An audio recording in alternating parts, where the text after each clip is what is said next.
And this troubled readers and directors of the play early on.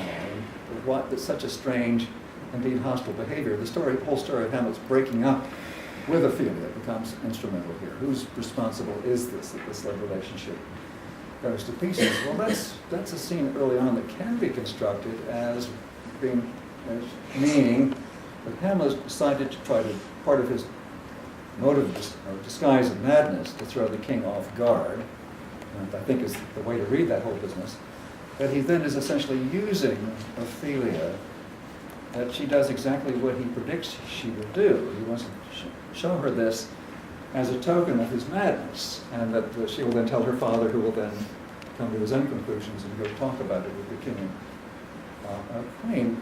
If that's the case, if one's to interpret it that way, that seems clever enough as a form of throwing Claudius off scent, but it's very hard on the relationship between these two people.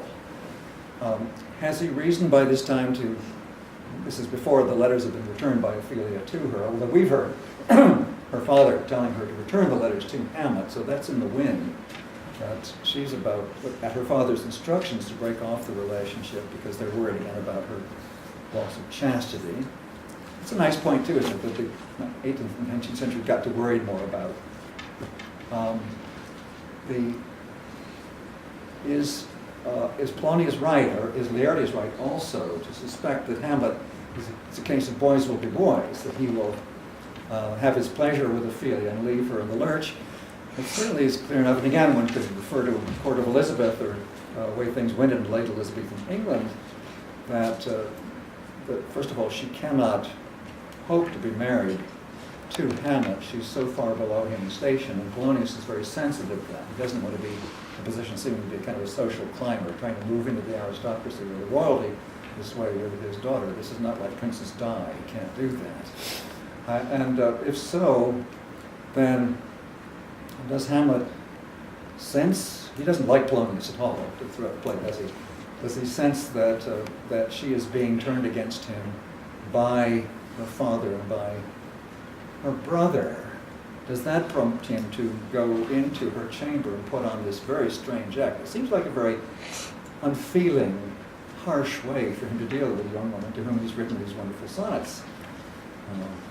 Doubt that the stars are fire, so on. Do not doubt that I love. Very rather lovely sonnets that he's written to her. He clearly has been in love with her. So there's a point, there's something that tends to be taken out of productions because it seems to wait. Interesting staging technique again. Nice question, why does Shakespeare not stage that business with, he could obviously, with Hamlet behaving so strangely. It looks very theatrical. If you're doing a kind of meta theatrical reading of the play about Hamlet's interest in play acting, which is a very real thing throughout. Very interesting to see the way what he performs. This is one of his performances. But a good answer, I think, is that, well, Shakespeare wants us to concentrate on the way Ophelia responds to this and then Polonius responds to it. And that's very thoughtful, very interesting.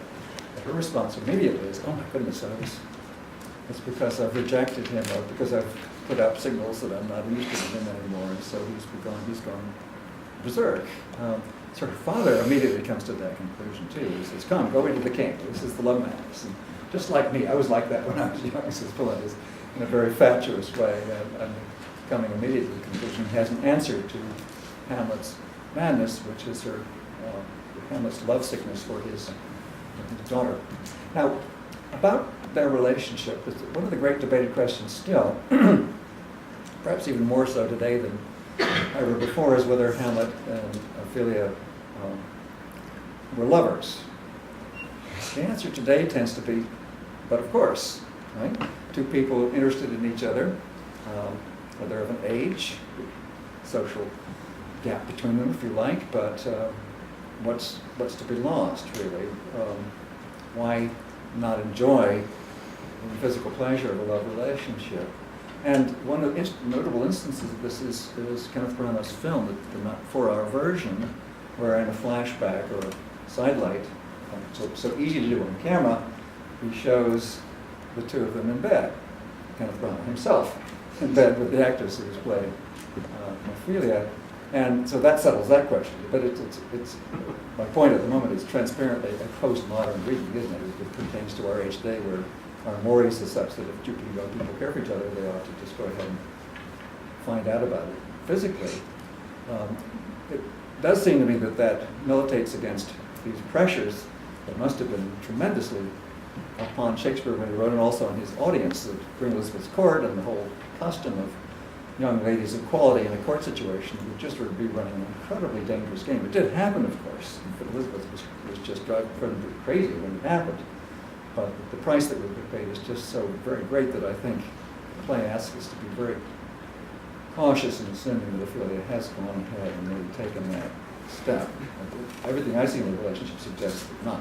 But in terms of the history of presenting Ophelia, here's another notable instance where you can see how the play has changed. It's gone through time. It's become now much more common to assume that they were, in fact, lovers. Well, what other kinds of themes about Ophelia pertain to this question of things that would be changed or things that should be excised?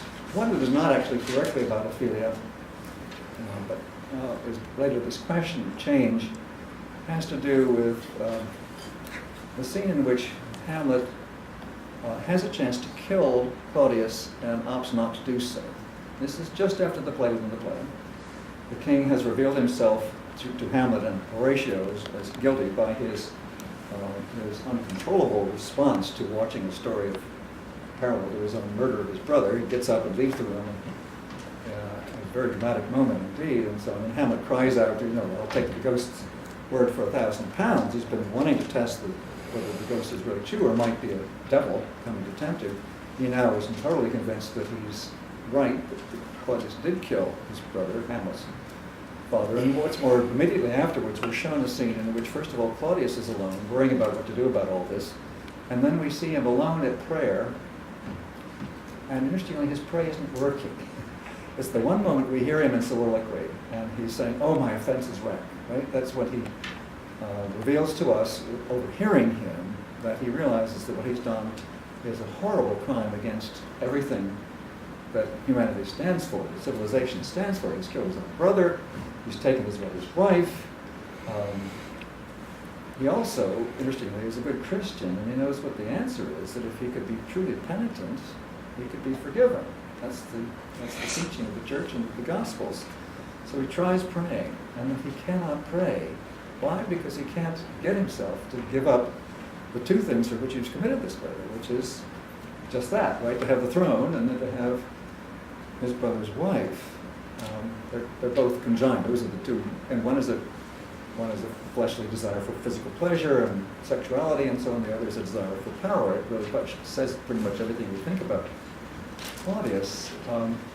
He cannot do that. So there he is praying, trying to pray on his knees, but it's not working. And Hamlet comes up behind him. There's a wonderful moment when Mark Rylance did this in the Globe Theatre, in the New Globe Theatre. The audience saw Claudius right down in front of the stage, kneeling, like this and so on. And Hamlet comes up behind him, just ready to put the sword right down through his midriff. And then Hamlet has a chance to say, "Now might I do it, Pat?" And of course, what he does is to reflect, but if I did that, I'd send his soul to heaven. He's praying. At one of the ironic moments, it's the prayer is not working. Hamlet could have done this and end of story, but of course we wouldn't want this wonderful story to end at this point. For one thing, it would make Hamlet into a very cold-blooded murderer, wouldn't it? And so but his resolution is actually even more cold-blooded than that. He says, "I will wait and do this when I find this man in bed with my mother, because then he'll really be full blossom of his sinfulness, and I could send his soul straight to hell." Now it's hard to blink that. That is Hamlet's resolution at the moment, and I'm sure the original production had no problem with this, but by the early 19th century, good long has that tone. Partly here, what you're hearing is the voice. Hazlitt was reading a lot of Coleridge and Goethe, and they had come up with this reading of Hamlet, which is so beautifully tuned to the